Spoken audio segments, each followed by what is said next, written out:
Hello, trying to make sure that everything's working.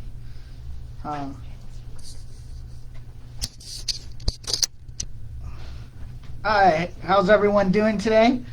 Sorry it took me a few seconds to log on. We had some technical difficulties. Thank you for joining me today. This is our COVID relief Facebook Live telephone town hall.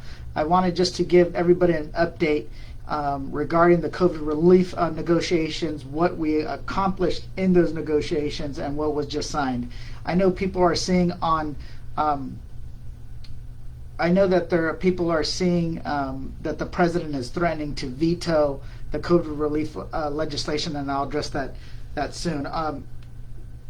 Yeah, so Libby said she can see me now. Great. So the pandemic has devastated a lot of people's lives, their livelihoods, has caused a lot of damage throughout the country. And it has been unprecedented in its scope, unprecedented in its impact, and it's something that we've never seen before. And this is something that has been a challenge, to say the least.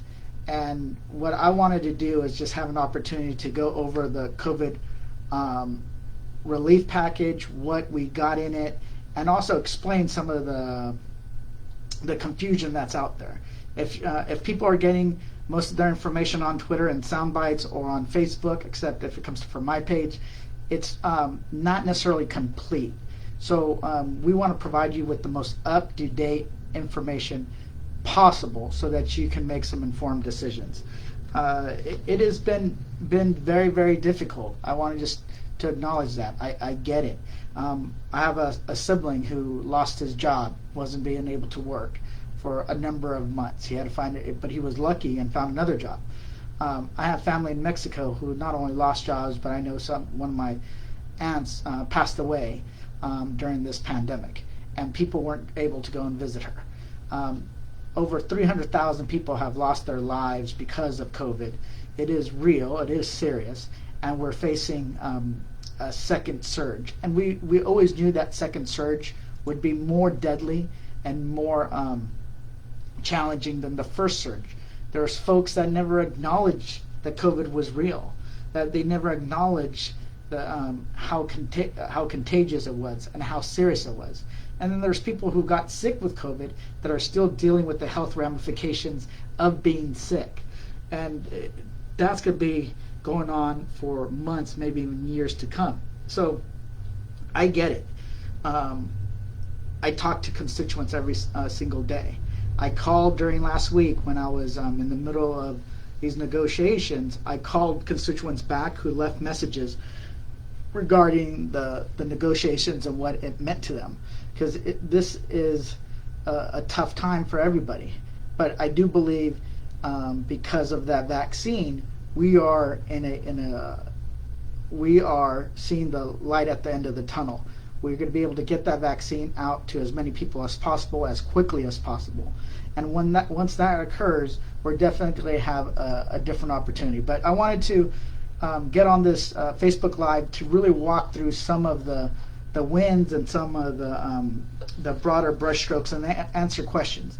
For folks who submitted your questions via the Google Doc that we put up on social media, I'm going to answer those questions first. That will be the first thing I do, and then we'll go from there. So some of the broad parts of the agreement. So this is what I also want to tell you. So there is this agreement, the COVID relief part of the agreement was attached to what they call the government funding bill.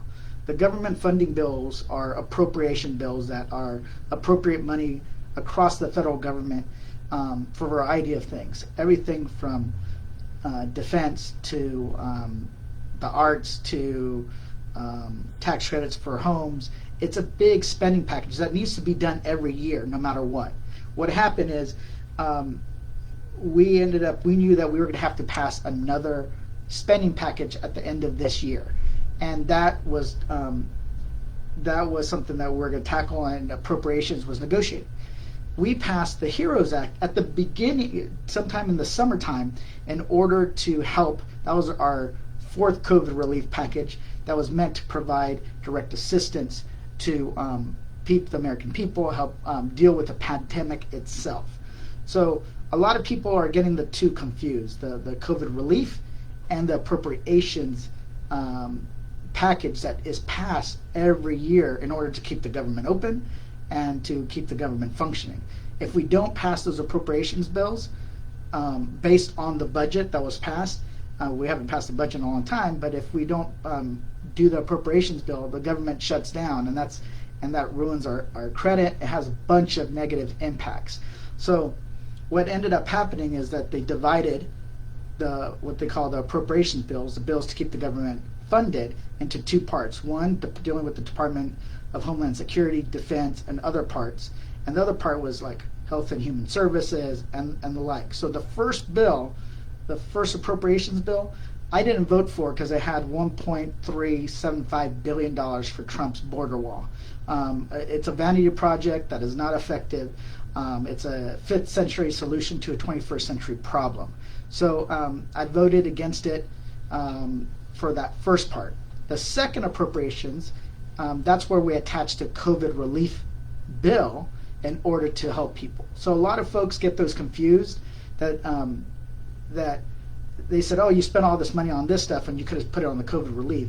It's something that we do every single year. The COVID relief package is on top of everything that we do. So I wanted to make that clear because I know there's some confusion. So the COVID relief package, there is some broad brushstrokes. $22.4 billion for COVID testing and contract tracing. So a lot of the stuff that you see going on in the city, so if you've been to Dodger Stadium, you've been to a county site to get COVID tested, that's federal money from the CARES Act.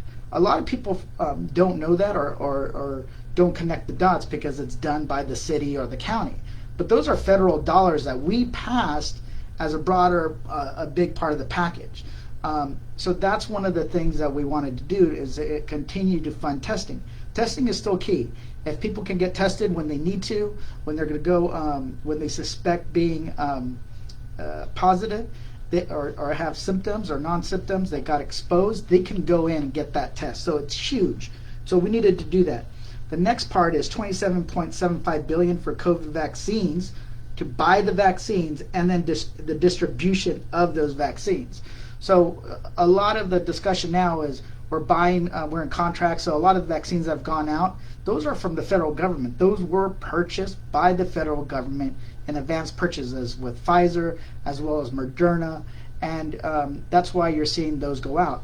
The federal government on the executive side is in current negotiations on buying more vaccines.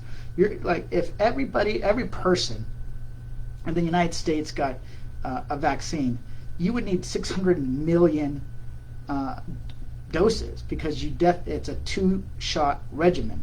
All of them are 2-shot regimens. So we still have a ways to go. There's currently negotiations, and then it costs money not only to buy the vaccines but to get the vaccines to the local level.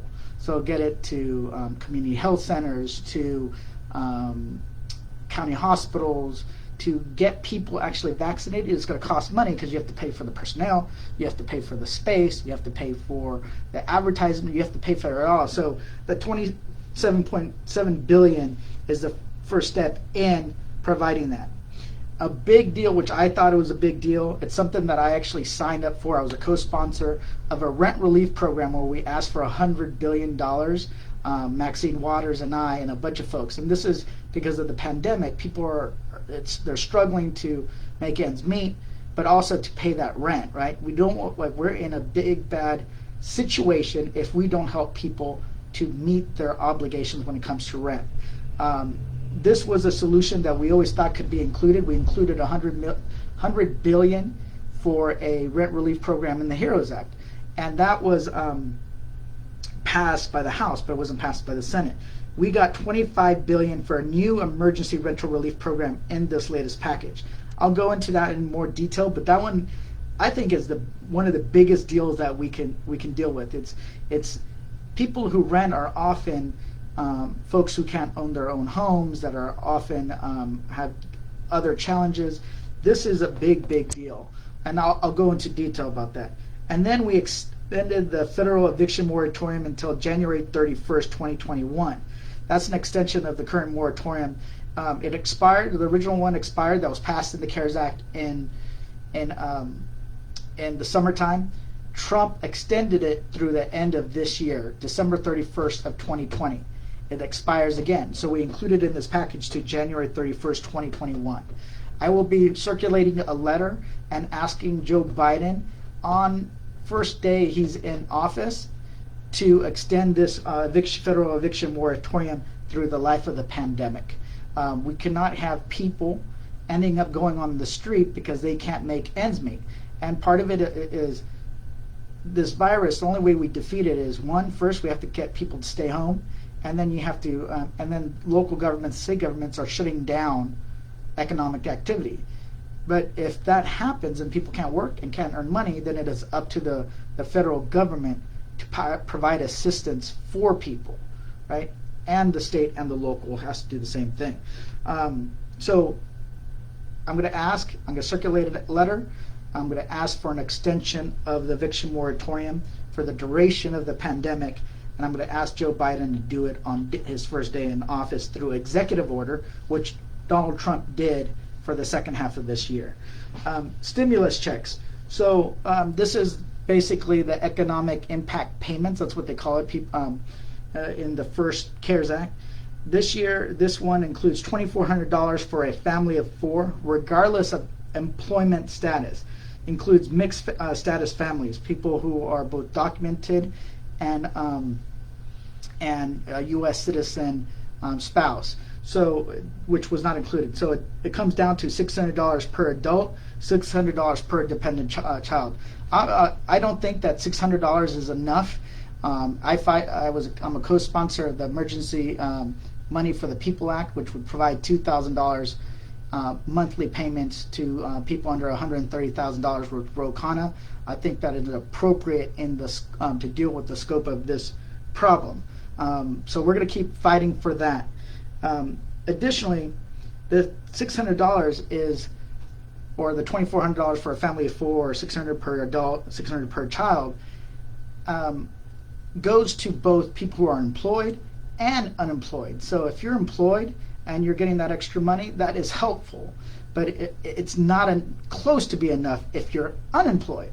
So on what we did with the people who are unemployed is not only do they get that extra $600 per adult or $600 per dependent child, they also get an extra $300 per week in federal unemployment insurance on top of the state unemployment payments, which range from $40 to $450 per week for up to 11 weeks. So if you ran out of your state unemployment, this bill extends your state unemployment for 11 weeks and adds on top of that unemployment $300 per week. So if you got the max out and you're unemployed, you would be getting the $450 plus the $300 for 11 weeks.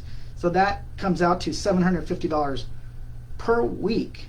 And if we do $750 per week times 2, it's $1,500 times 2. So it would be 700. It would be $3,000 in unemployment per month, and a couple would get up to $6,000 per month. So that's the some of the basic math. My brain was freezing a little bit. We also got $13 billion for supplemental nutrition assistance program, SNAP. It's something I've been working on, making sure that there's enough money so people are not going hungry. And at the same time, we got more money for the food banks to buy more food, to get more food and provide it to the food banks. One of the things that I've been doing is volunteering at Urban Partners LA, the YMCA, the Boys and Girls Club. Different nonprofits are doing a lot of good work, and they get food from the LA Food Bank. But what most people don't understand is that that food bank also gets a lot of its resources through the federal government. It gets the USDA boxes. Those are federal money. What the executive director of Urban Partners LA told me the last time I was there, I think it was about 2 weeks ago, is that they're getting less and less support from the food bank. It's because the money's run out. This is going to up the buy of food because people still need it. $284 billion for Paycheck Protection Program. That's the program that helps small businesses. It's unfortunate that we had to push back on the Trump administration for giving these loans to really that are big businesses, right? My office has done great work on helping small business who got stuck. We helped about 25 businesses at almost $2 million in Paycheck Protection loan programs. We're working on making sure that it is forgiven. That's still not done. Then we got $9 billion for community development financial institutions and minority depository institutions for small business and low income served. So one of the things that we know is that like in our community and the east side of LA and in like in the minority communities, Asian, Latino, they use a lot of what they call minority depository institutions. So they go to people that know them culturally, speak their language, and they're able to take out loans from there. So we put more money into those institutions so that the minority-owned businesses have a better shot of getting it. We also got $15 billion for live and independent music and art venues. That's a big deal. We have a lot of venues here in Los Angeles that put on shows, right? The small venues in downtown LA and different communities. Those people support artists, support bartenders, support food and food prep workers. They support so many different folks, and when they don't have a concert, it has a ripple effect through the economy. So we did that because it is something that we're cognizant of. At the same time, there was $82 billion for colleges and schools. Also, some good news. I had introduced some bills before the pandemic that were included in the appropriations part of the budget. One is the Fair Choice for Medicare Beneficiaries Act. This is a bill that I got passed, the policy passed, but I didn't have any money associated with it. So what it would do is extend funding for critical programs that help Medicare beneficiaries access programs they pay for healthcare, food, and more. For example, this bill would likely increase funding for grants to local benefit enrollment centers, like the Little Tokyo Service Center in the district. It would also ensure that outreach, enrollment, and education programs for low-income Medicare beneficiaries are adequately funded, helping extend meaningful access to the most vulnerable. So a lot of people they worked, they earned their benefits for Medicare, and then they don't know how to access those benefits. It's something that we hear time and time again. So this program would make sure that we invest specific money in order to target outreach to the communities that are often not taking advantage of the benefits that they earn. The Latino community, the immigrant community, the Asian community, the lower income communities across the country. So that is a big bill. Then we also was the Home Energy Savings Act, which is HR 4506, which reinstates and extends energy efficiency tax credit for homeowners that helps lower energy costs for working families and reduces carbon emissions. So say you wanted to weatherize your home, you wanted solar panels to reduce your utility cost. Well, there's usually tax credits associated with that to reduce the cost of those projects of your home.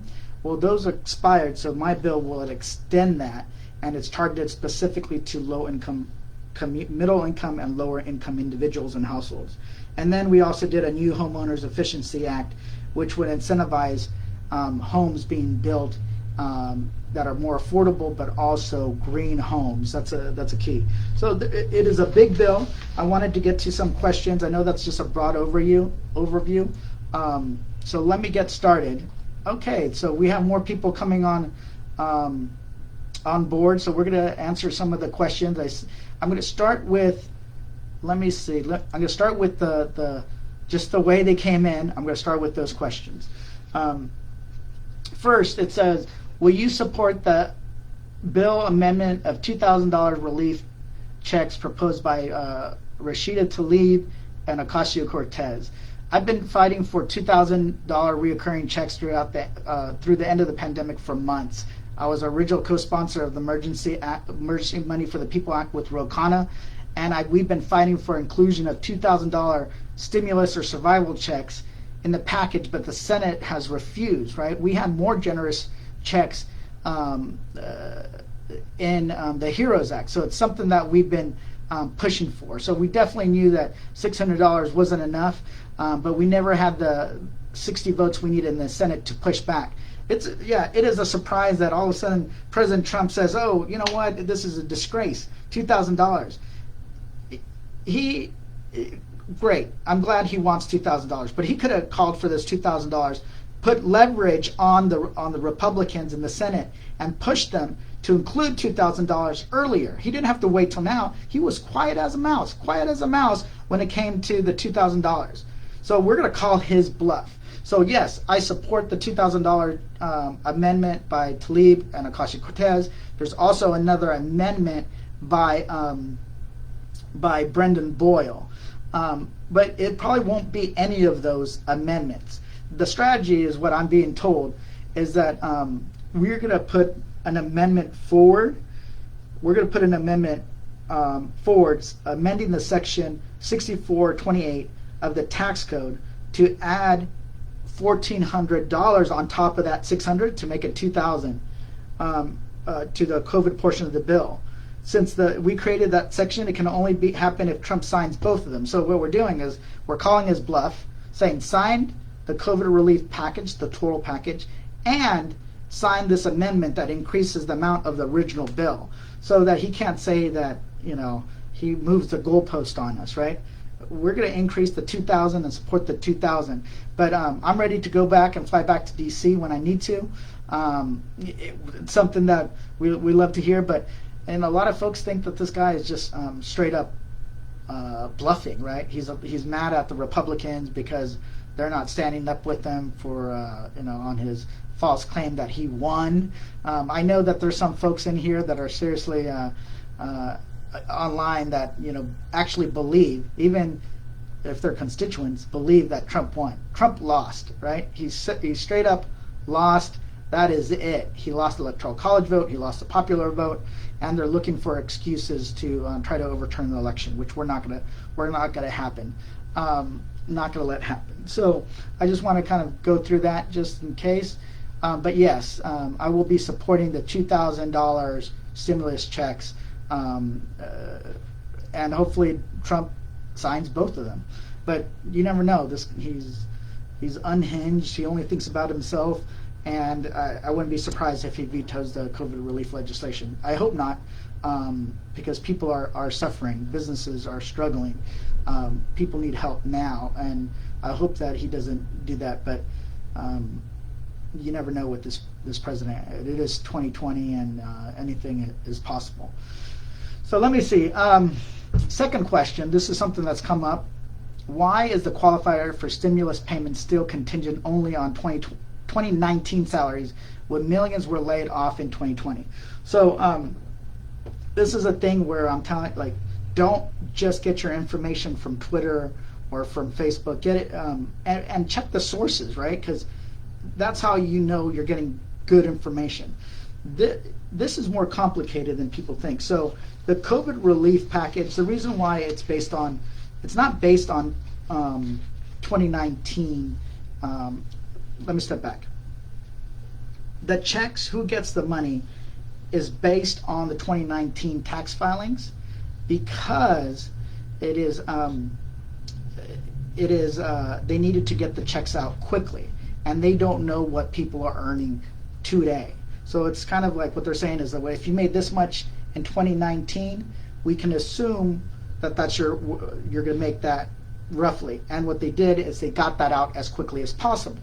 However, what it really is saying is, but it's really based on your 2020 income. I know it's confusing. So, good example. If you didn't get a stimulus check because your 2019 tax filing shows you made too much.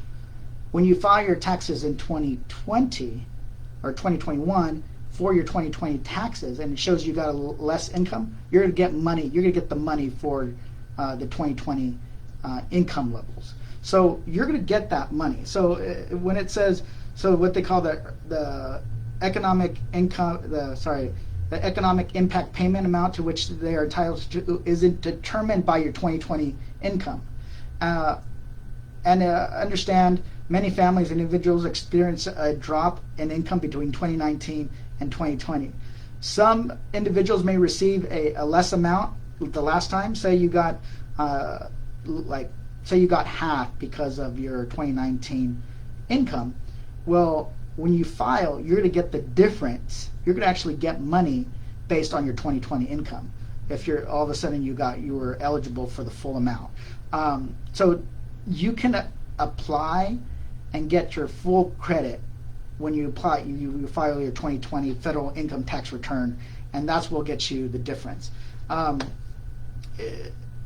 So it's confusing. I get it, but yes, it is based on your 2020 income.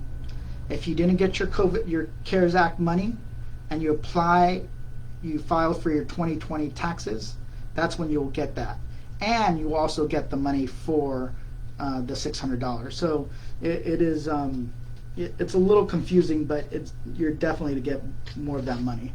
Let me see. Hold on, just a second. I have my papers. I don't remember all of this off the top of my head. I wish I could. Let me see. Would there be an opportunity in future COVID relief bills to include assistance for those who are turning 70 and couldn't pay into their Social Security benefit in 2020 due to being left off? You're going to get the assistance. You're going to be able to qualify for the assistance based on your Social Security benefit anyways. Remember I said you're actually based on 2020. It doesn't matter if you pay into your Social Security benefit or not. It just means about did you make a certain amount of money. So if you file if you didn't get a Social Security benefit, if that's what you're meaning, like I would get it a benefit and you're not getting it this year, we'll figure that out. But no, you'll still get it next year. Okay, let me see. Next question is, please clarify the eligibility requirements for the newly proposed EIDL grant and the beginning and ending dates in California regarding PUE, PUC, and the $300 work PUC. I think you mean pandemic unemployment assistance. So that is a good question. That's one of the questions that a lot of people want to know about. Hold on just a second. So there's a general question, but let's go back regarding unemployment, right? This is a good question so that you guys know. Everyone eligible for unemployment benefits will receive, as I mentioned, an extra 11 weeks. Although the new federal extension would go away in full after April 5th. So if we want to extend it, we have to pass new legislation to do that. The extension applied to people receiving state-level benefits as well as individuals receiving checks through the so-called Pandemic Unemployment Assistance Program. That when they call the PUC payments, that means Pandemic Unemployment Assistance Program, which has been scheduled to run out on December 26. So this bill says that the unemployment will kick in, will be retroactive, even though it's going to take the states a while to get the money out. It's going to be retroactive to December 26. P covers the self-employed, gig worker, part-timers, and others who are typically ineligible for regular unemployment benefits. So here how the extension would generally work in practice. Many states pay benefits for 26 weeks, though some offer less. We do 26 weeks in California. Other states do not. Other states like Florida offer less weeks, less max out. This latest package, the CARES Act, extended those benefits by 13 weeks. And this legislative package, if you ran out of your unemployment benefits, would add on another 11 weeks. So we would actually bring the total number of extended weeks from 13, adding 11 to 24 weeks of extension. And the federal extension would apply for anyone receiving either state benefits or pandemic unemployment assistance. This federal unemployment extension would turn off on March 14th, and unless we have already reached your benefit maximum, the benefits would continue to April 5th. So it's a big deal. The unemployment, oftentimes people focus on that $600 or that $1,200. The unemployment extension is the bigger deal. This is the bigger money. This is actually what helps people who are unemployed, who are struggling. It is targeted to them. That's one of the things that we want to really stress. What about the $300? For everyone who qualifies for an unemployment check will get an additional weekly payment of $300. The so-called federal pandemic unemployment compensation benefit will be paid for 11 weeks starting after December 26th through March 14th. The supplement, of course, is less generous than the $600 per week that we're doing, but it is still a big deal. So we're gonna keep pushing. There is a slight difference that I want to kind of point out. There's a lot of people in our district who work in entertainment and who work in, as Uber drivers, Lyft drivers, just different gig economy employees. Well, the way that the federal unemployment works is that it's based on a traditional work model. You work for an employer that they give you a paycheck, and that paycheck takes out deductions, often for unemployment, for Social Security, Medicare, and a bunch of different things, right? What happens with the unemployment, it's unemployment insurance. It's what a lot of people don't understand. When you lose your job, you're insured, that you replace a certain amount of your paycheck. Well, because of the shift to this gig economy, you're ending up with people outside of the traditional unemployment safety net. And a lot of companies do that, which we got to stop. They do that in order to not pay unemployment because the company has to pay into it. They do that so they don't have to provide you health insurance. They do that so they don't have to give you benefits.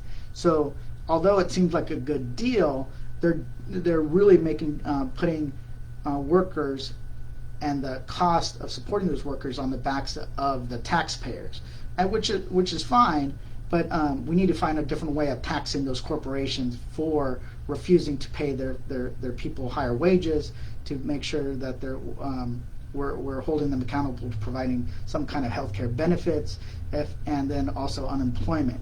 So it's a big problem. So that's what happened. A lot of people that were gig workers got impacted. But there are some gig workers that get a regular W-2, right? And then a lot of 1099. So but in the rules say if you get more than just $5,000 from a traditional employer, then you can only qualify for the traditional state unemployment. So all of a sudden, instead of qualifying for a higher, what they call $600 extra and pandemic unemployment assistance, they only give you a lower amount in the state unemployment. So that caught a lot of people, it penalized a lot of people for no fault of their own. It's these companies that should be to blame. So the provision, the agreement would try to help these individuals by providing an additional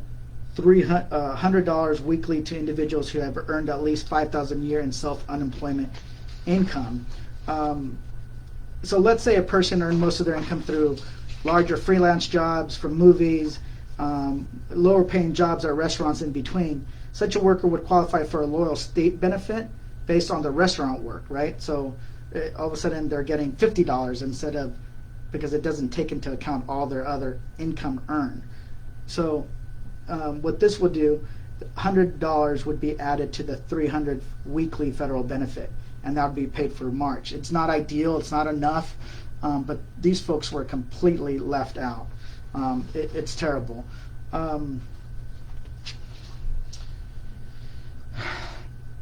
for the proposed. Okay. So this question was a little confusing. So whoever wrote in regarding the Economic Injury Disaster Loan Grant and the beginning and ending dates in California regarding the PUE, please reach out to my office because I need to get a better sense of what your question is. We'll have to break that up. What is the projected timeline for a new relief bill or an increase in the $2,000 stimulus checks? As I said, we are going to put that legislation on the floor by unanimous consent either this week or by Monday. We're getting clarification by leadership as we speak.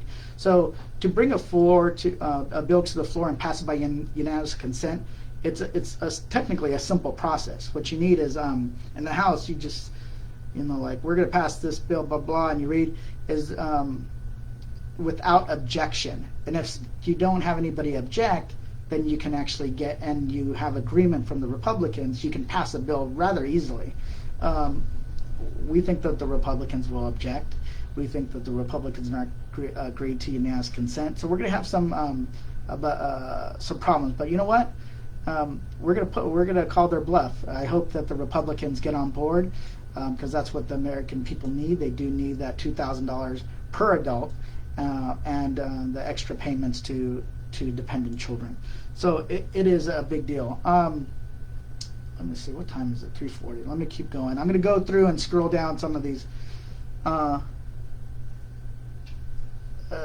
Okay, Jason Cardona, is the government shut down as of now? No, it is not. But I think that it is not shut down as of now.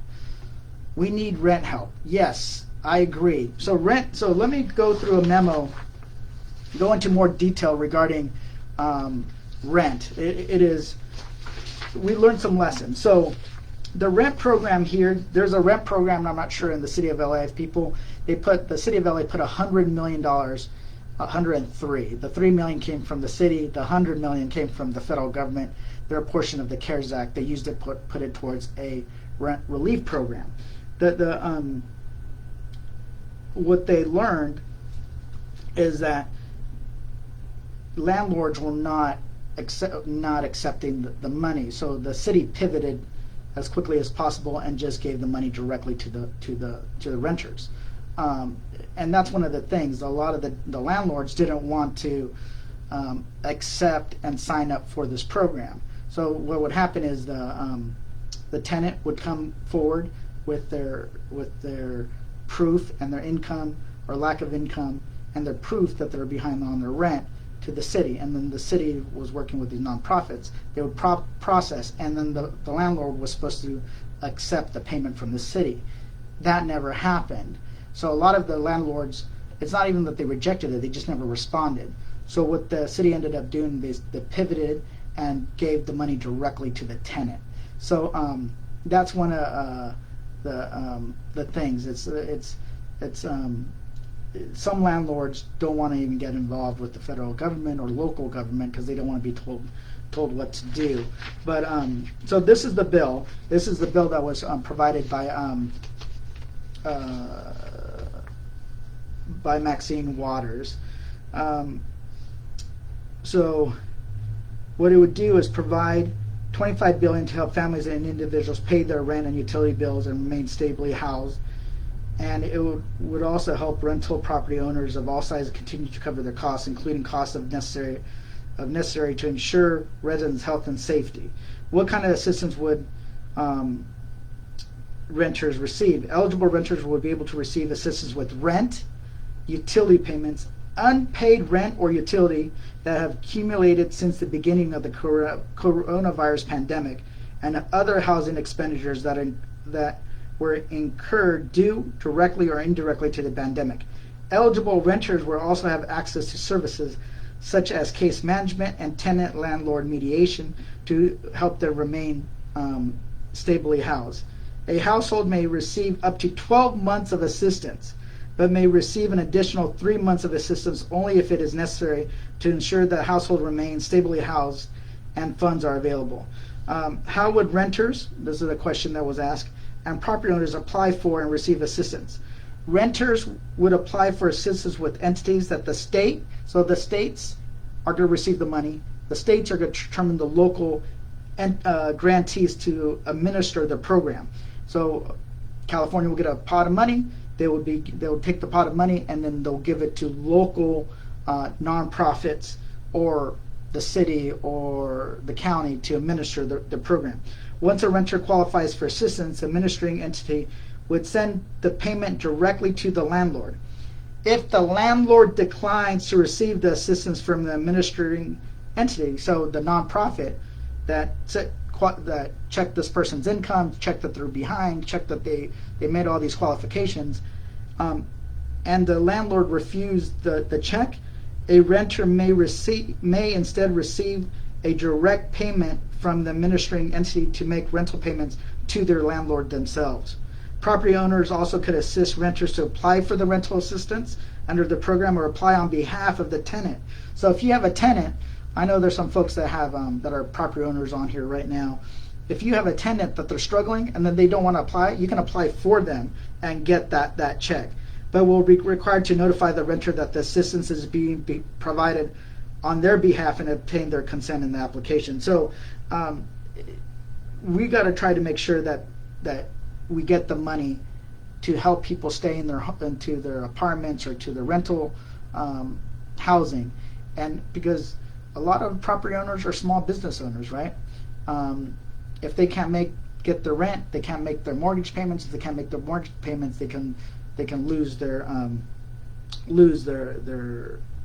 housing. They can lose their triplex, their fourplex. They can lose whatever they have or their second home. Who will be eligible to receive emergency rental assistance? Eligible households are defined as renter households who, one, have a household income not more than 80% of an area median income. That is, a lot of people think that's too low. It is what's occurred under the federal government HUD guidelines. Two, have one or more household members who can demonstrate a risk of experiencing homelessness or housing instability, or have one or more household members who qualify for unemployment benefits and experience financial hardship due directly or indirectly to the pandemic. So if you're on unemployment and you're struggling, you can apply for this program. Assistance would be prioritized for renter households with incomes that do not exceed 50% of area median income, as well as renter households who are currently unemployed and have been unemployed for 90 days. People are always asking, well, what income is this basing on? Is it based on my on the prior year or immediately what I'm making? Whichever one you can determine. The local government or the grantees can determine which one ever is more useful. If you're currently unemployed and you need help, you can apply under how much you're making at that period of time, or the average of your income over the past year. So it really depends on your circumstance. So that's kind of one of the things that we're working on. Extending the moratorium is absolutely vital. I agree with you. That's from Bob West. I agree with you. Jessica Craven. So what happened with the 2000? Trump is suggesting Trump. I think he's blowing smoke, but we're gonna call their bluff, and we're gonna introduce a amendment to the COVID relief package that creates the $2,000 per adult stimulus payment. So that's still not done. That's going to happen either tomorrow or by Monday at the latest. Let's see. So Hilda Garcia says, stop the electric and water bill. The $600 won't even be good for DWP. LA is suffering and no utility relief. I agree. $600 is enough. But $600 is not enough. But remember, there's also the unemployment assistance. The unemployment assistance is for people who are not making a certain amount of money, who are unemployed, are no longer getting a paycheck. They're not getting money in. And as I mentioned, the new renter relief program, that program will help cover unpaid utility bills. So that you have to see it as piecework. So I think that we want to make sure that we want to work on it. Okay. Somebody said another failure move for you. I don't understand what that means. Did you just forgot the immigrant workers? Well, that's not true. So, which is exactly not true. One of the things that we ended up doing this time around is we made. So what happened at the beginning? The CARES Act excluded people who were a U.S. citizen but married to what they call a tax identification number filer, joint filer. So if you're a U.S. citizen but your spouse, your wife or husband, was not a legal resident or a tax identification number filer, you didn't get your stimulus check. That was complete BS. So what we ended up doing is that in this bill, it actually makes anybody with a Social Security number, regardless who they're married to, and their U.S.-born kids, eligible for the stimulus checks. And it's retroactive to the CARES Act. So the people that didn't get their money from before will get it now. And they'll get the additional $600 per adult, $600 per qualified kids. So thank you for the question, but we actually took care of that. Not the tax identification filers. I wish we could take care of them, but that has not occurred yet. So thank you, but we actually is some good news. We got that taken care of. And if you want, we will put that on the website so you can see it directly. Let's see.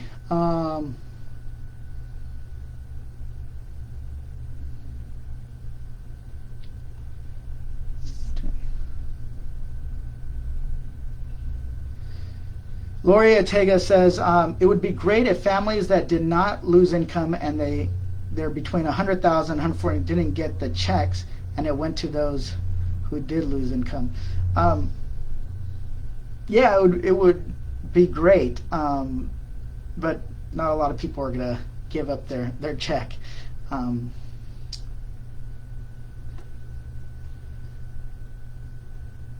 Let's see. Suzanne Smith said, yes, the gig economy and lack of benefits is challenging. It is challenging. The gig economy is one of the biggest challenges that we're facing, because our system, a lot of it is based on people working for regular jobs, right?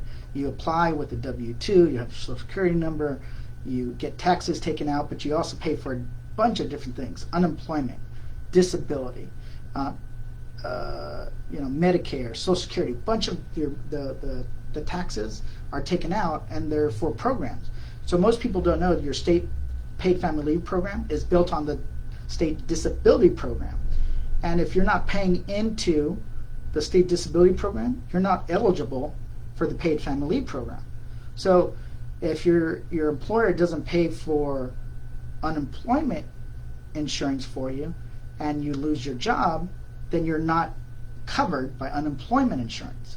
So the more companies figure a way out to say, okay, this worker here that does X, this worker here that does Y, this worker over here, you know what? There are going to be contract employees. We're gonna develop a new app, and we're going to make them contract employees. It's going to seem like that worker is going to see more money, but they're going to be outside of the social safety net. It is a big issue because it's more and more moving in that direction. Amazon, who now owns Whole Foods, that people go and don't they're hiring people who work as independent contractors. It is not good. We got to tackle that.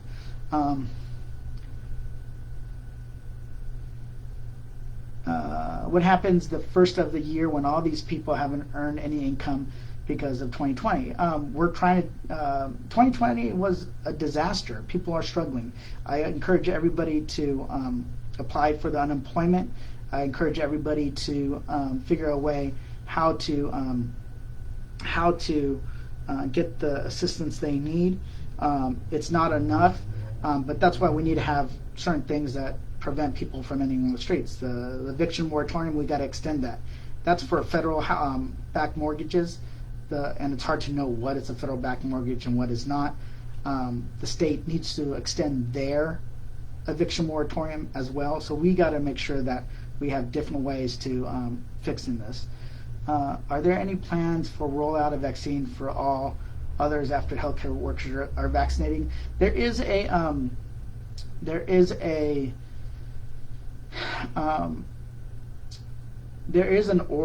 like a list of order of who gets vaccinated when, and that's based on a variety of factors. It's decided by the CDC, Health and Human Services, and they're the ones who decided the order. There's wiggle room within the order that the states have to then decide. The quicker that the vaccines come in, the quicker they can roll it out. So some of those decisions haven't been made at the state level. Let's see. Are they resources for nonprofits to pay rent? There are emergency economic disaster loans and the PPP loans. Small businesses, nonprofits do qualify for those loans. So, and remember I mentioned that we set aside a specific amount for PPP as well as the economic injury disaster loans for minority banks. Go directly to those banks in your community and see when they're going to have that money available. If you're having trouble, like as I mentioned, some small businesses had trouble with their loan applications. They got stuck somewhere, especially the economic injury disaster loans go through the Small Business Administration. My office was able to help them with their loans. It varies case by case. I can't make promises the same for everybody, but please check in with my office. But you want to get another loan, and we're going to try to make those loans completely forgivable. We're going to try to forgive all those loans under, I think, $250,000 is what the goal is. Jessica is asking, where can I find info about the LA rent assistance? When I Googled it, 2 sites found both, so the program is closed. It's true. The program,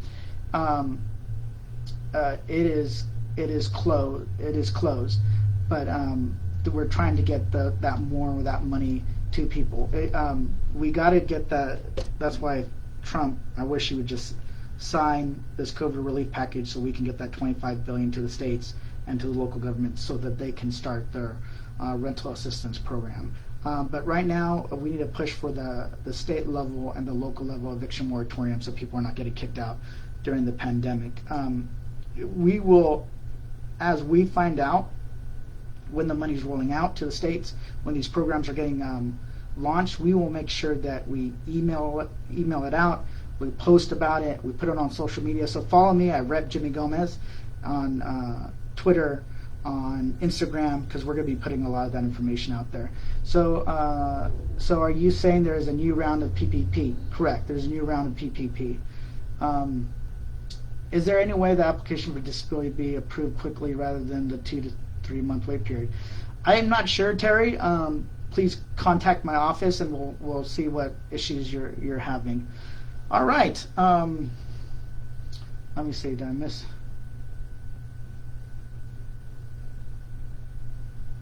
There, demonics. Okay. Some people write some interesting things. Like, hello, what are you doing, demonics? I have no idea what that means, so I'll leave it there. I just want to say thank you for everyone who came. Somebody, let me see. Oh, one last question that came in. What are you doing for Christmas?